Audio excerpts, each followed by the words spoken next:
My name is Audrey Mitchell. I'm 28, and I've been writing songs since I could reach the piano keys. My sister Madison and I were always close, but competitive. Music was my sanctuary, my dream, my future. Until the day I turned on the radio and heard my own songs playing with Madison's voice. She stole my entire album and became an overnight sensation. But karma has a funny way of working things out. Before I tell you how my own sister stole my life's work, let me know where you're watching from in the comments and hit subscribe to follow my journey from betrayal to vindication. Growing up in Nashville meant music was simply in the air we breathed. Our parents weren't professional musicians, but our house was always filled with country classics, blues records, and the newest pop hits. Dad played guitar in a weekend band, and Mom had the most beautiful singing voice at church.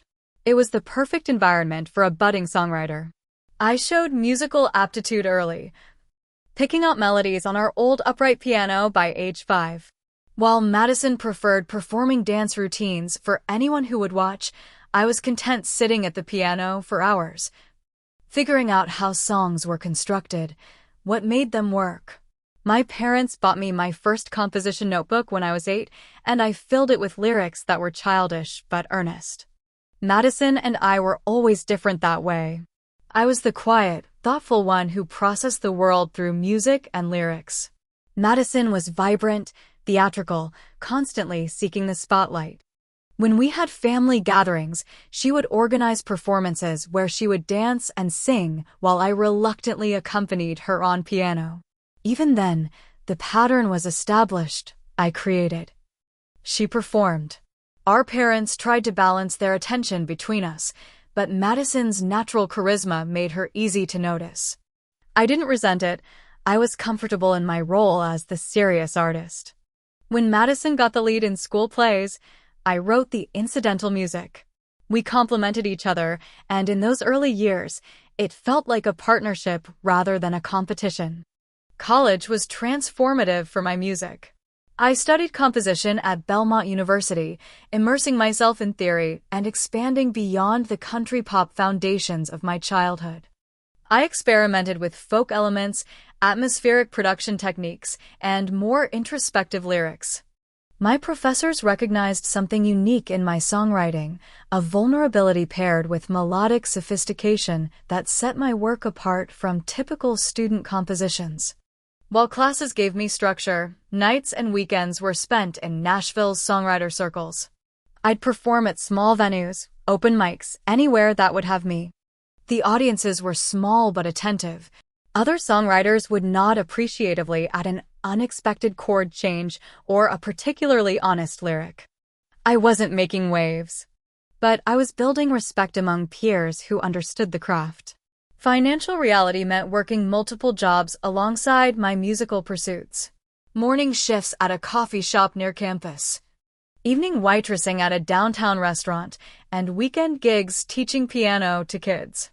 Every spare dollar went toward equipment, a better microphone, a used keyboard with more features, software that would let me produce more professional demos.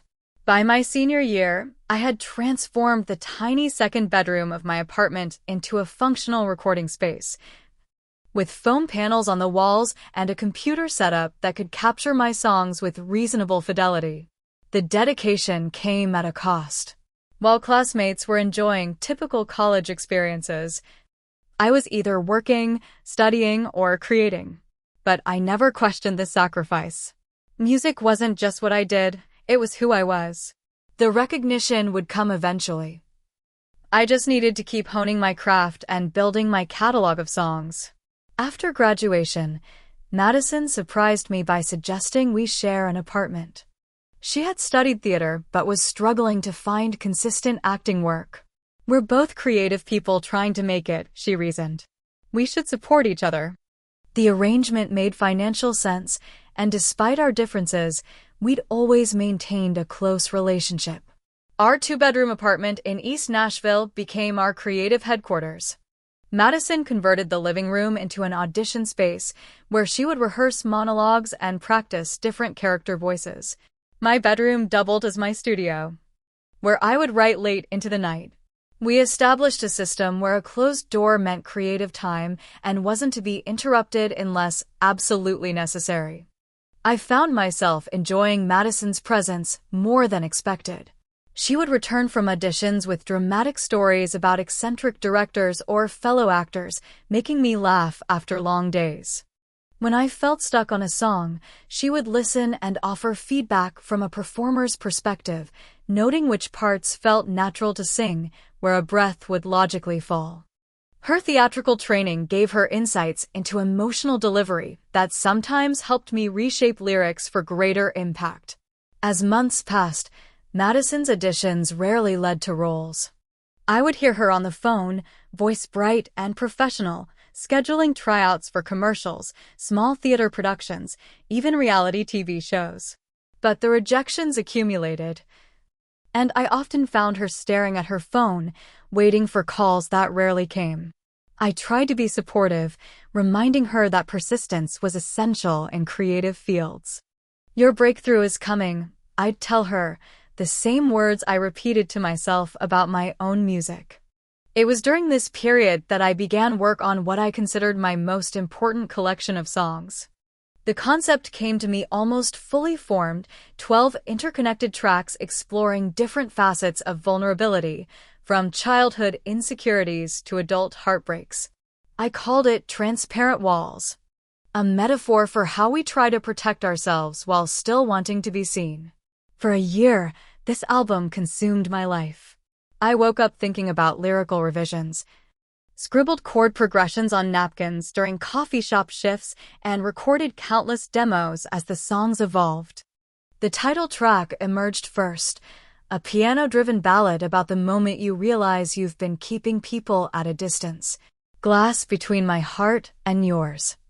You see me, but you can't touch what hurts, went the chorus, a sentiment that felt almost too personal to share. Other songs followed. Cardboard Crown explored imposter syndrome through the metaphor of a child playing dress-up. 3 a.m. Confession captured that vulnerable hour when defenses drop and truth emerges. Matchstick House examined family dynamics built on fragile foundations.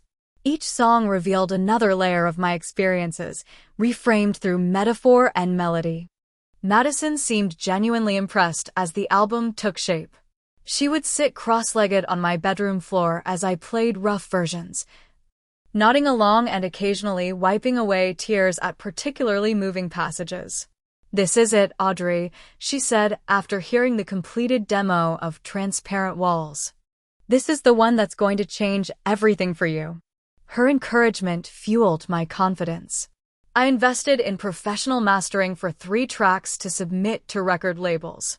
Madison helped me select the most commercially viable songs while still representing my artistic vision.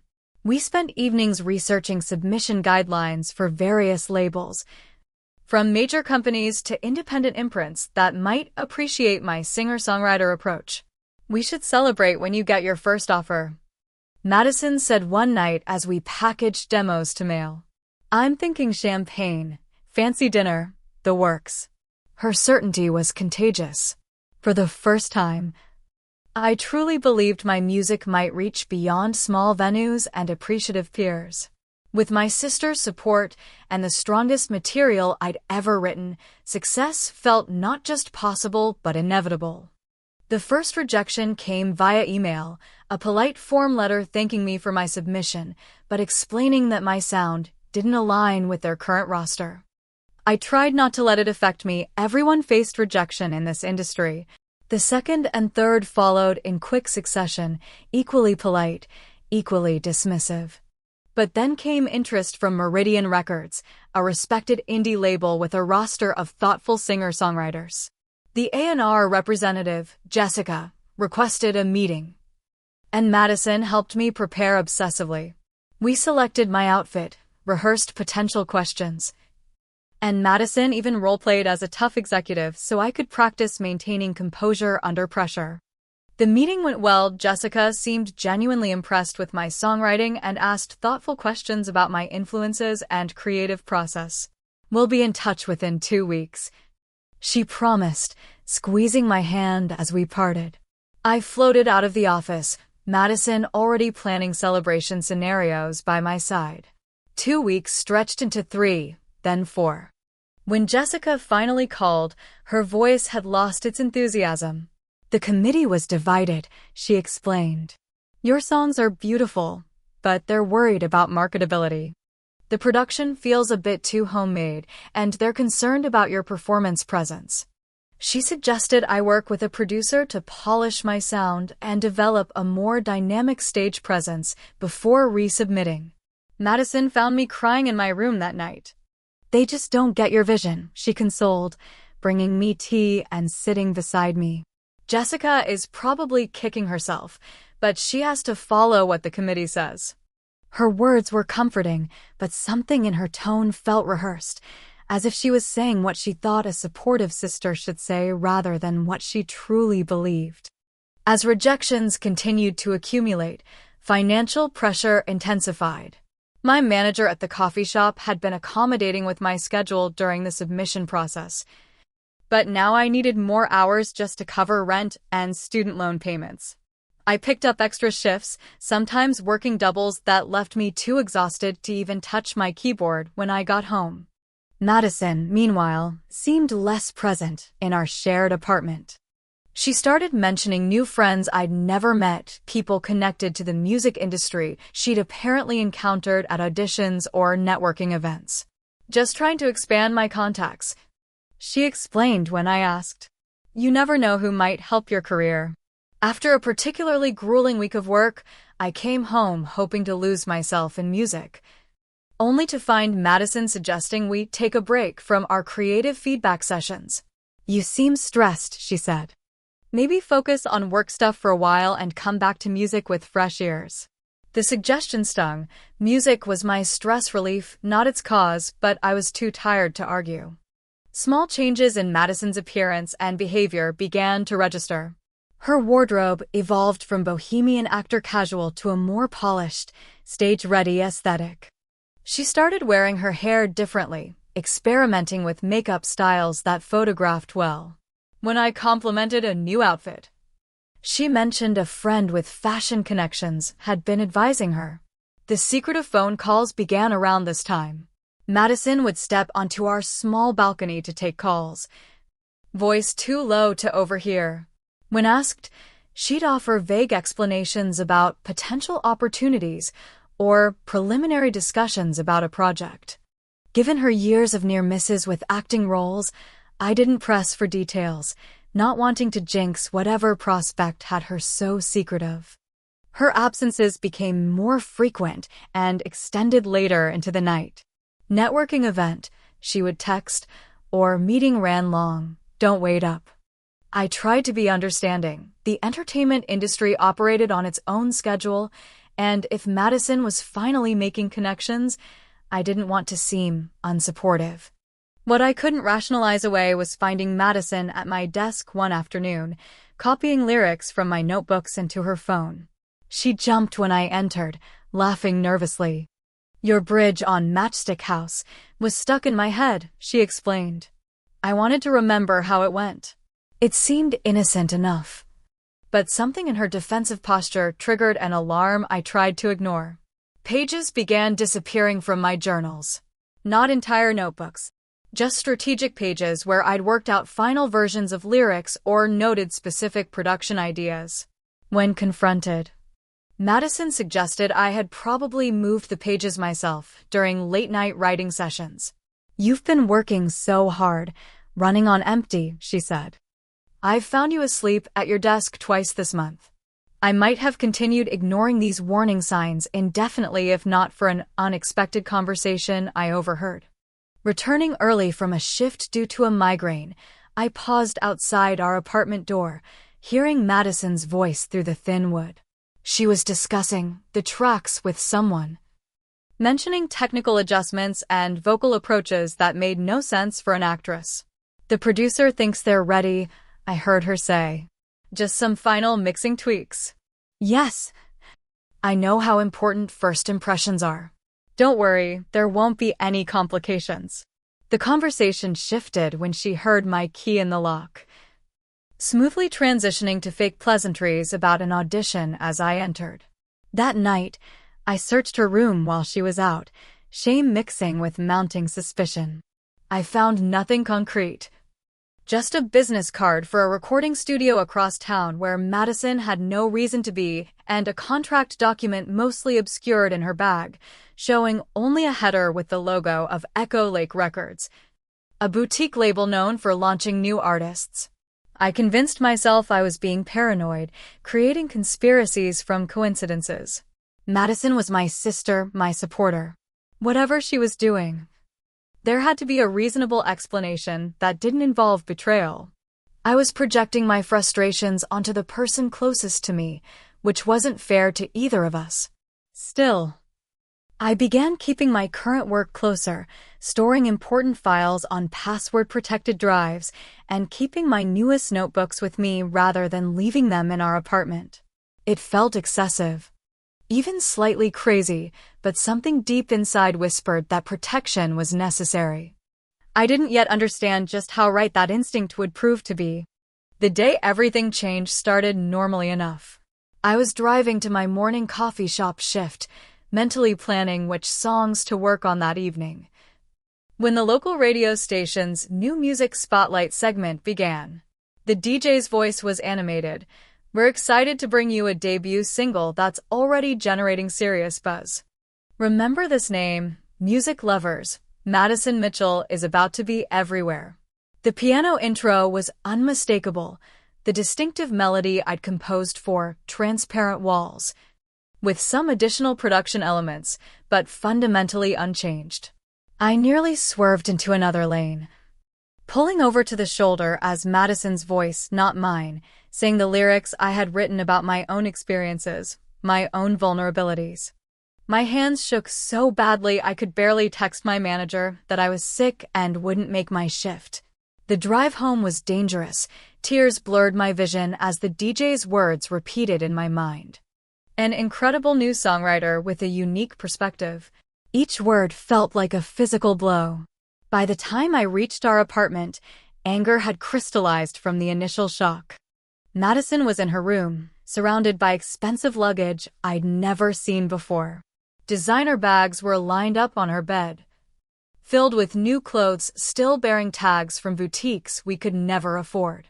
She froze when she saw me in the doorway, comprehension dawning as she registered my expression. "You heard it," she said simply, not a question. "How could you?" My voice sounded strange, stretched thin by disbelief. "Those are my songs. My life. My experiences." Madison's initial denial dissolved quickly under my steady gaze. "I improved them," she countered, straightening her posture defensively. "Added production value, made them more commercial. The originals were too raw, too personal to connect with a mainstream audience." The conversation deteriorated as Madison revealed the calculated betrayal that had been months in the making. After hearing my album take shape, she had secretly recorded the songs on her phone. While I worked extra shifts, she'd been meeting with producers who helped her record professional versions. Echo Lake Records had signed her 3 months ago, during the exact period when my own submissions were being rejected. "They never would have signed you," Madison said, her tone a disturbing mixture of pity and condescension. "You're too introverted, too precious about your art. The industry wants someone who can perform, who understands image is as important as sound. I'm doing these songs justice." The most devastating revelation came when I learned it wasn't just Transparent Walls, but the entire album. 12 songs, my most personal work, had been recorded and were scheduled for release under Madison's name over the coming months. The single was just the beginning. She was poised for the career I had worked toward my entire life, standing on the foundation of my creativity. "You'll thank me someday," Madison said, zipping one of her new suitcases. "I'm moving to a furnished apartment the label arranged. You can stay here until the lease ends. I've already paid my portion through then." Her generosity felt like another slap. She was using money earned from my songs to appear magnanimous. When I called our parents that evening, desperate for support, Their response compounded the betrayal. They had already heard from Madison, who had presented the situation as a collaborative project where she had added value to my hobby of songwriting. They were thrilled about her record deal, excited about having a real musician in the family. "Don't be selfish, Audrey," my mother admonished. "This is Madison's big break. You should be supporting her, not trying to hold her back because of jealousy." My father was equally dismissive. "You've always been content to stay in the background. Madison is just doing what you never had the courage to do, putting herself out there. The songs weren't doing anyone any good sitting in your notebooks." The family dinner that Sunday became a celebration of Madison's achievement. She arrived late, making a grand entrance in expensive new clothes, accepting congratulations as if she had accomplished something through talent rather than theft. I sat silently while relatives who had never shown interest in my music gushed about Madison's gift for songwriting. When Aunt Lillian asked me how it felt to have a celebrity sister, Madison answered before I could. "Audrey's been so supportive," she lied smoothly. "She's always believed in me, even when I doubted myself." Her performance was flawless, painting herself as the grateful sister and me as her cheerleader. Any attempt to correct the narrative was met with uncomfortable silence and changed subjects. Over the following weeks, Madison's version of Transparent Walls gained steady radio play. Music blogs began featuring her as an artist to watch, praising the emotional depth of the lyrics, my lyrics, and her authentic perspective. Each positive review felt like another piece of myself being stolen. My experience is repackaged with Madison's face attached. Her social media following exploded. Fans connected with the vulnerability in the songs, sharing how the lyrics spoke to their own struggles. Comments praised Madison for her raw honesty and poetic insight into human nature. Reading these responses was a special kind of torture. The connection I had always hoped to make with listeners was happening, but I received neither credit nor closure from it. The music video release was perhaps the most surreal experience. Madison enacted a visual interpretation of my song about childhood insecurity, performing in settings that mirrored our shared history but centered entirely on her experience. The family piano featured prominently, the same instrument where I had written the song while Madison was at an audition. The visual appropriation of my memories felt like the final theft. Local Nashville recognition quickly expanded to national attention. Madison appeared on a morning radio show in Chicago, then a late-night TV spot in Los Angeles. She handled interviews with practiced charm, constructing an elaborate fictional writing process for songs she had stolen. "I draw from personal experiences," she told an entertainment reporter. "These songs are my diary entries, my most private thoughts set to music." With each appearance, each interview, the narrative solidified. Madison Mitchell was a songwriting prodigy who had emerged fully formed, her debut album a remarkable artistic statement. My role, as the actual creator, was erased more completely with each retelling of her fabricated journey. It wasn't just my music that had been stolen, but my identity as an artist. Madison's fame accelerated at a pace that seemed impossible to comprehend. Within 3 months of the single release, she was appearing on national television, performing my songs on morning shows and late-night programs. Her face appeared on the cover of Songwriter Monthly with the headline "Voice of a Generation." The accompanying article filled with fabricated stories about her creative process. Social media became unbearable as my feed filled with Madison's growing celebrity. She moved into a luxury high-rise apartment in Nashville's most exclusive neighborhood, posting photos of the view with captions about hard work paying off and dreams coming true. Each image was a reminder of what should have been my life, built on my creativity and vulnerability. The celebrity friendships began next. Instagram stories showing Madison backstage with established musicians, captions hinting at potential collaborations. Fashion brands sent her free clothing, which she modestly displayed as gifts from new friends in the industry. Her lifestyle transformed completely in a matter of months, accelerated by the authentic emotional connection listeners felt to songs I had written from my heart. Meanwhile, my own life disintegrated. The emotional distress made it impossible to focus on even simple tasks. After burning myself twice and breaking an expensive espresso machine, my coffee shop manager reluctantly let me go. "You're not present, Audrey," she explained gently. "Take some time to sort through whatever's happening. We can revisit when you're in a better place." Without income, I couldn't maintain our apartment. I downsized to a tiny studio in a less desirable neighborhood, selling most of my furniture to make the security deposit. The one-room space barely fit my bed and piano, but I couldn't bear to part with the instrument, even as looking at it brought pain rather than comfort. Depression settled like a heavy blanket, affecting every aspect of my life. Friends stopped calling after I repeatedly canceled plans or sat silently through meetups. My piano gathered dust every time I tried to write. I could only hear Madison's voice performing my words. The creative block was complete, the well I had drawn from my entire life suddenly dry and inaccessible. I began to question my identity. If I wasn't Audrey the songwriter, who was I? Madison had not only taken my music, but had essentially rewritten my narrative. To the world, I was now simply the failed Mitchell sister. The one without talent or ambition. The thought that this might be my permanent reality pushed me deeper into despair. The Southeastern Music Awards nomination announcement delivered the cruelest blow. Madison received nominations in 5 categories, including Breakthrough Songwriter of the Year. The ceremony would be broadcast locally, an event I had dreamed of attending someday as a nominee. Instead, I watched alone in my tiny apartment, a frozen dinner balanced on my lap. Madison arrived on the red carpet in a designer gown, fielding questions with practiced humility. "I'm just honored to be recognized for my songwriting," she told the interviewer. "These songs came from such a personal place. I never imagined they would connect with so many people." When she won the songwriting award, her acceptance speech was the final breaking point.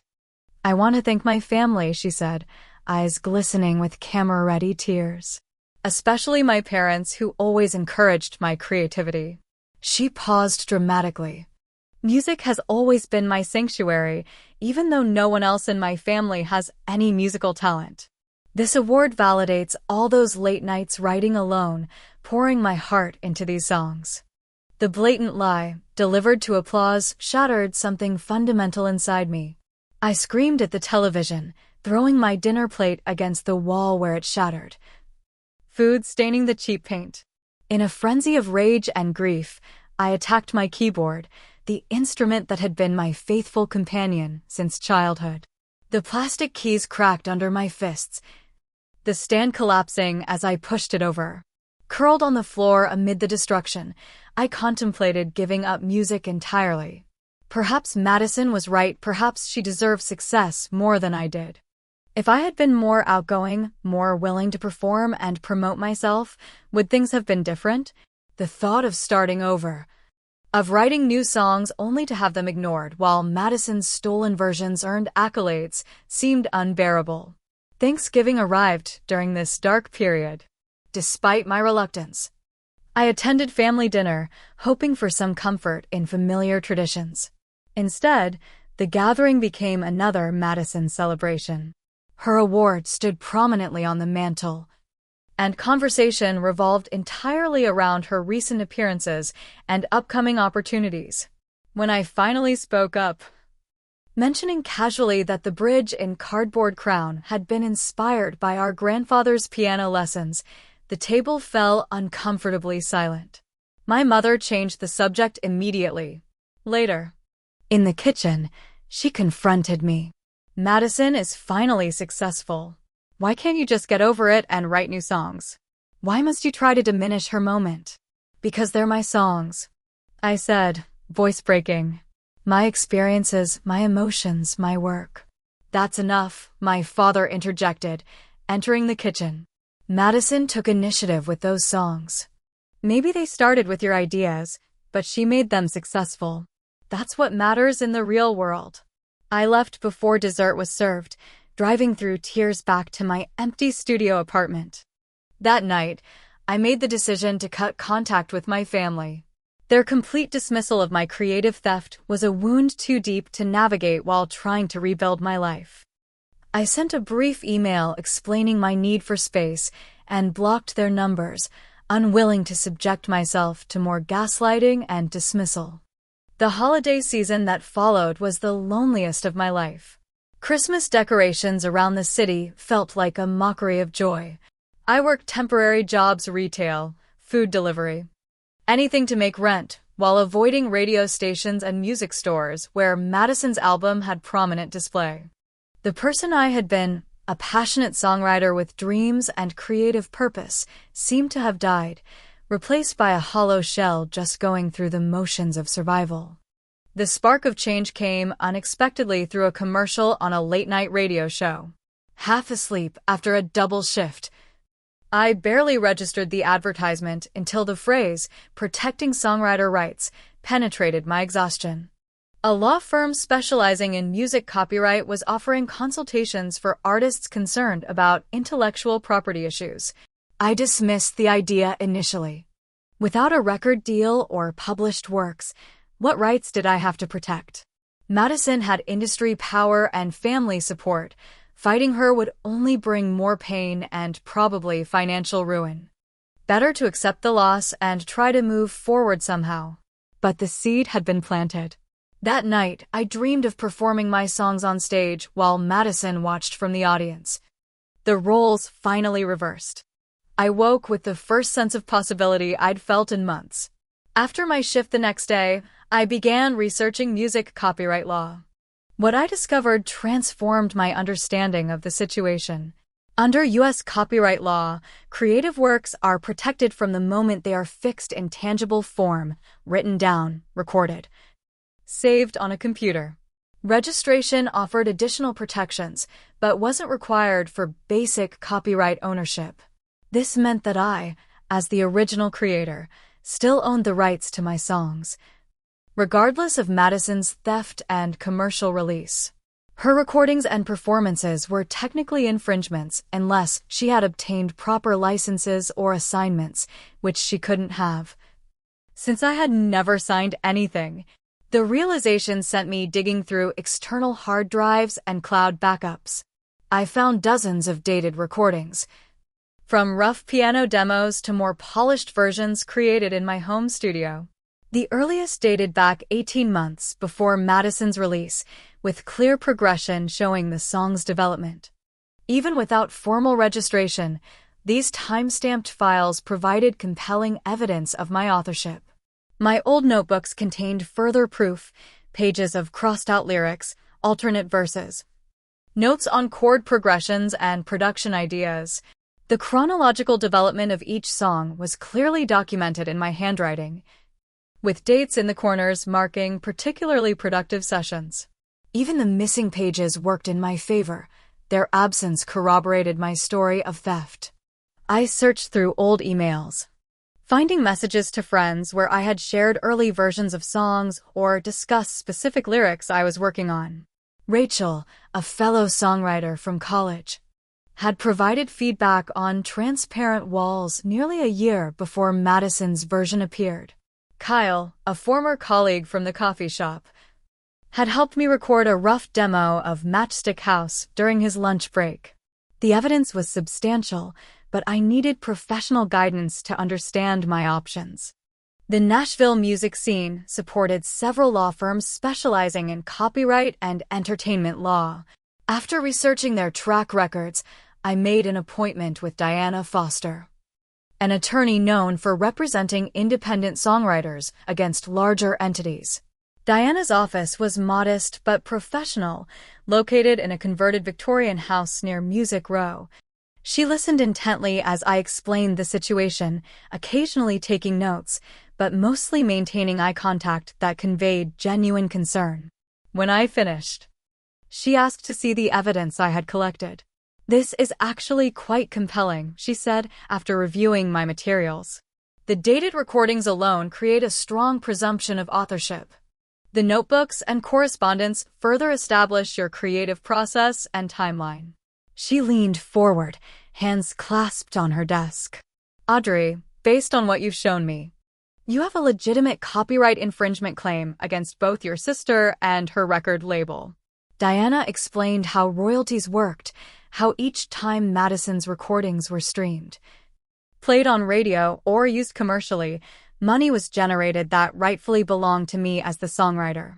"Even without formal registration, you're entitled to those royalties," she explained. "And with registration, which we can still file, you could potentially claim statutory damages as well." The financial arrangements were the next concern. Music litigation could be expensive, and I was barely making rent. Diana proposed a contingency arrangement. Her firm would cover the upfront costs, taking a percentage of any recovery instead of requiring payment now. "I believe in your case," she said simply. "And I believe in supporting artists whose work has been appropriated." For the first time in months, I left a meeting feeling like my identity as a songwriter still existed, still mattered. Diana's professional validation of my claim reinforced what I had begun to doubt, that I was the true creator, regardless of who was currently profiting from my work. With legal support secured, I began rebuilding my support network. Rachel responded immediately to my cautious outreach, expressing outrage at Madison's actions and offering to provide a formal statement about our conversations regarding the songs. "I remember when you first played me the chorus of Transparent Walls," she wrote. "I still have the voice memo you sent asking for feedback on the bridge." Kyle was equally supportive, offering screenshots of text messages where I had discussed songwriting challenges and shared snippets of works in progress. "I always knew those songs were special," he said during our coffee meetup. "I just never imagined your own sister would steal them. Whatever you need from me, I'm there." Through Diana's recommendation, I joined an online community of songwriters who had experienced copyright infringement. Their stories varied. Some had found their work appropriated by established artists. Others had seen their songs appear in commercials or films without permission or credit. The commonality was the sense of violation, the feeling that something deeply personal had been taken. In this community, I found both practical advice and emotional support. Members shared resources, recommended experts, and most importantly, understood the unique pain of having one's creative expression stolen. Many had successfully reclaimed their work through legal action, their experiences offering a roadmap for my own journey. With each connection reestablished, each resource discovered, my confidence gradually rebuilt. The paralyzing grief began to recede, replaced by determination. Madison had taken my songs, but she couldn't take my identity as their creator. The legal process would be challenging, but for the first time since hearing my song on the radio, I felt a sense of agency. I wasn't a victim. I was a songwriter defending my creative rights. Diana moved quickly, sending a formal cease and desist letter to both Madison and Echo Lake Records. The document outlined my ownership claims with attached evidence, demanded proper attribution and accounting of all earnings from my songs, and required a response within 10 business days. Madison called 3 days later, her voice alternating between fury and panic. "What do you think you're doing?" she demanded. "Do you have any idea how this makes me look?" "I'm in the middle of a tour." "You're touring with my songs," I replied, maintaining the calm tone Diana had advised. "Songs I wrote that you took without permission." "No one will believe you," Madison hissed. "You're just jealous of my success. Everyone will see this as the desperate act of a failed songwriter trying to piggyback on her sister's talent." "The evidence speaks for itself," I said, refusing to engage with her attempts to make me doubt myself again. "This can be resolved reasonably if you acknowledge my authorship and ensure proper royalties are directed to me going forward." "This will destroy our family," she threatened. "Mom and Dad are devastated that you would attack me like this." It was the same emotional manipulation that had worked in the past, but this time I recognized it for what it was. "This isn't about family," I responded. "It's about intellectual property rights.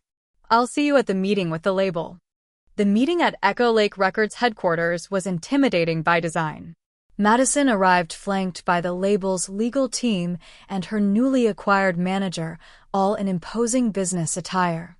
I had only Diana beside me, both of us dressed professionally but more modestly. The power dynamic was clearly meant to intimidate. The label's lead attorney began with dismissive confidence. "These claims are both disappointing and unfounded," he stated, barely glancing at the evidence folders Diana had placed on the table.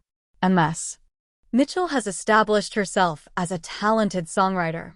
These accusations appear motivated by sibling rivalry rather than legal merit." Diana remained unruffled. "Then you'll have no objection to reviewing the evidence we've prepared."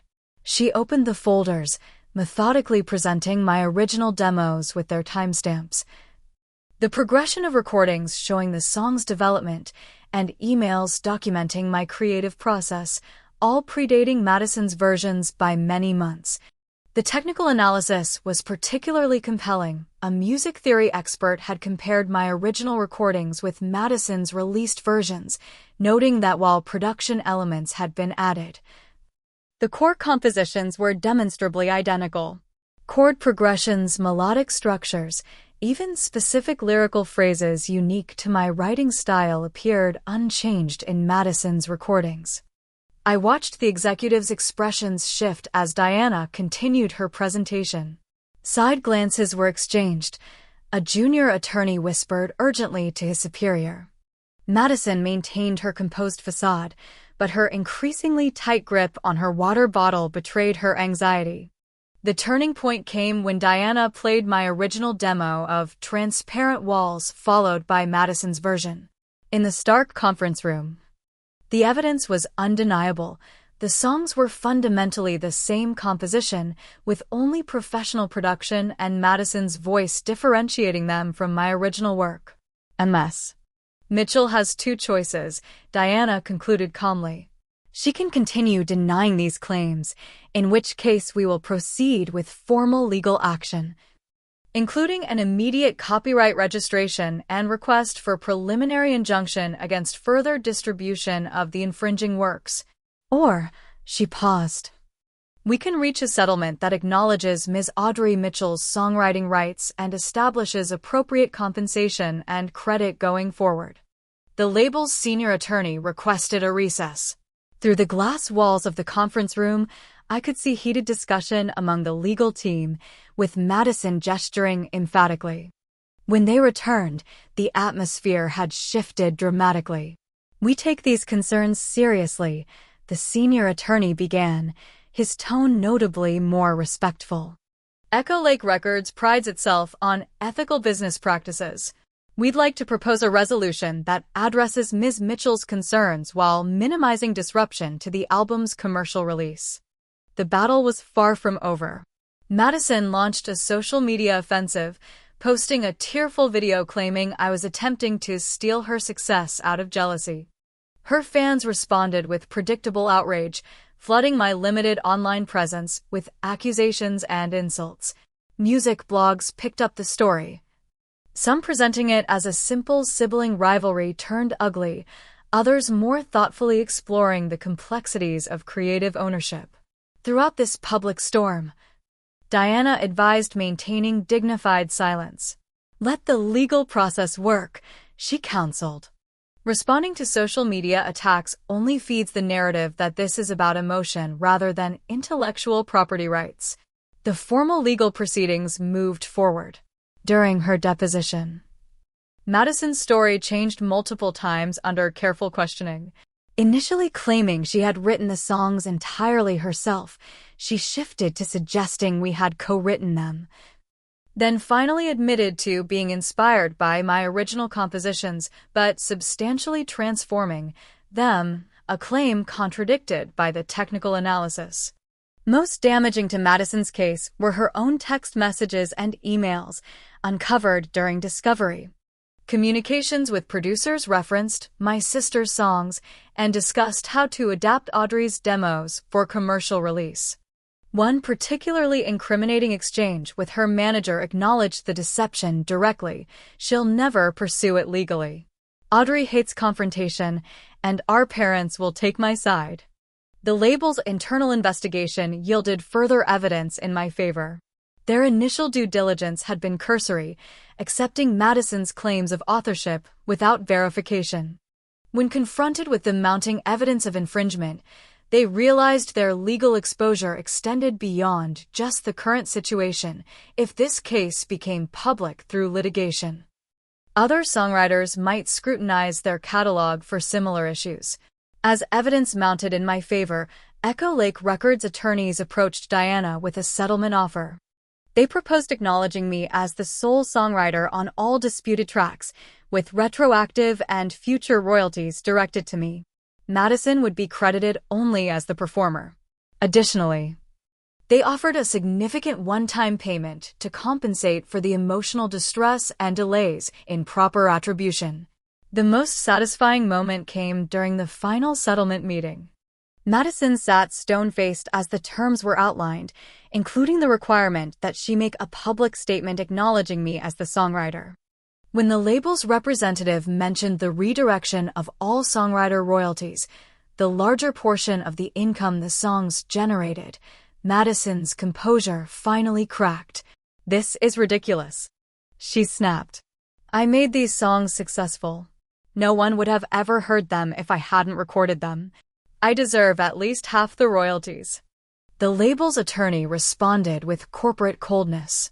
"Ms. Mitchell, the evidence clearly establishes your sister as the sole songwriter. The standard industry split gives performers a smaller percentage than writers. We're being quite generous not pursuing further damages given the circumstances." Madison turned to me, eyes narrowed. "You've gotten what you wanted. Are you happy now? You've ruined everything." "I've reclaimed what was mine," I replied quietly. "That's all I ever wanted." The settlement was executed the following week. After months of fighting, years of creation, and a lifetime of complex sisterhood, my status as the songwriter was officially recognized. The victory felt both monumental and strangely hollow. I had won, but at the cost of family relationships and with the knowledge that my most personal work would forever be associated with someone else's voice. The first royalty check arrived 6 weeks after the settlement was finalized. The amount was substantial, far more than I had earned in a year at the coffee shop.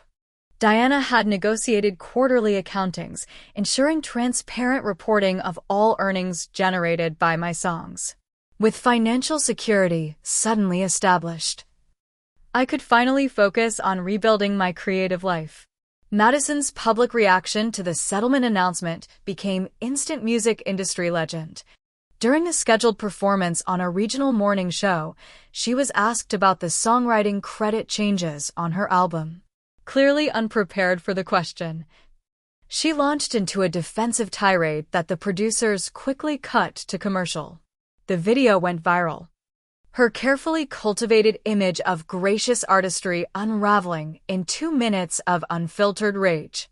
The expression on her face when the host mentioned that all songwriter royalties will now go to Audrey Mitchell was indeed priceless: shock, fury, and the dawning realization that her deception had ultimately benefited me financially more than it would have her. The song's success meant significant royalty payments would continue flowing to me for years, potentially decades. Industry recognition came unexpectedly. Several established songwriters reached out privately, expressing admiration for my work and support for my stand against infringement. A respected producer who had followed the case invited me to coffee, curious about hearing my newer material. "The songs on that album show remarkable talent," he said. "I'd love to work with the actual writer." After careful consideration of multiple offers, I signed with Limestone Records, a smaller label known for prioritizing artistic integrity. Their contract explicitly acknowledged my ownership of all compositions and offered creative control over production decisions. The advance was modest compared to what mainstream labels might offer, but the terms protected my rights in ways I now understood were invaluable. With professional support and financial stability, my creative block finally began to lift. The first new song emerged gradually, a contemplative piece about reclaiming one's voice after silence. Others followed, exploring themes of betrayal, resilience, and rediscovery. The experience with Madison had changed me, but it had also deepened my understanding of human complexity, enriching rather than diminishing my songwriting.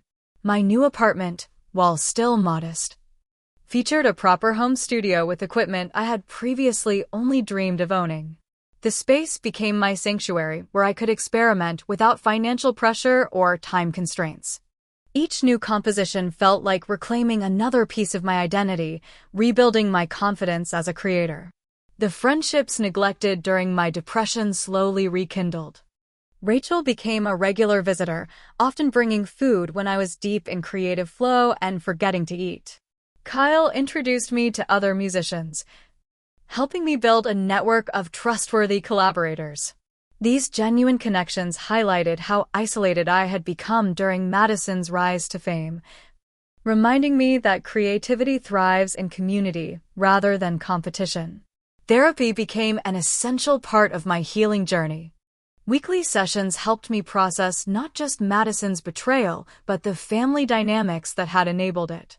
My therapist guided me through examining patterns established in childhood, how Madison's need for attention had been prioritized, how my quieter nature had often been overlooked rather than valued differently.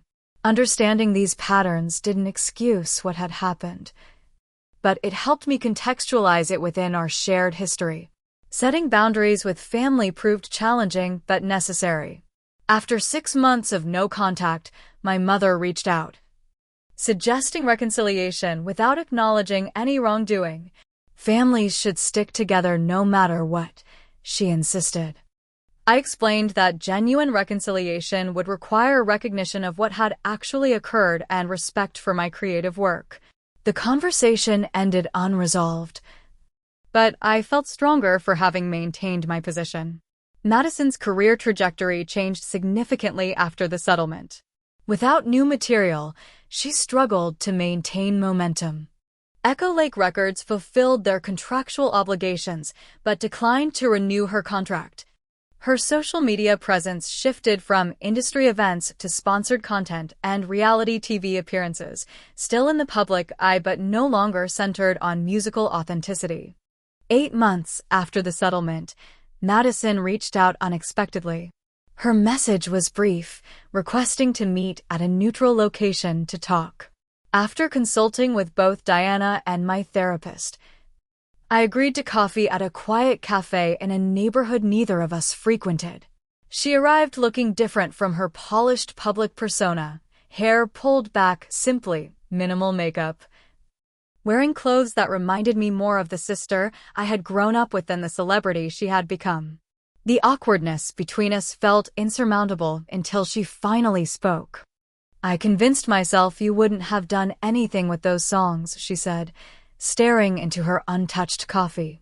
"That they would have just stayed in your notebooks." I told myself I was doing them justice by giving them an audience. She looked up briefly. "It was easier than admitting I was jealous of your talent." It wasn't a complete apology, but it was more acknowledgement than I had expected. The conversation that followed was difficult, filled with long pauses and careful phrasing. We didn't resolve everything, perhaps we never would, but it was a beginning, a small bridge across the chasm that had formed between us. As I drove home afterward, I reflected on everything the past year had taught me. The importance of protecting my creative work was obvious, but the deeper lessons were more nuanced. I had learned to advocate for myself when no one else would. I had discovered the strength to stand firm against gaslighting and manipulation. Most importantly, I had found that my identity as an artist existed independently of external validation or commercial success. The experience transformed how I approached both my music and my relationships. I became more deliberate about documentation and more careful about collaboration agreements.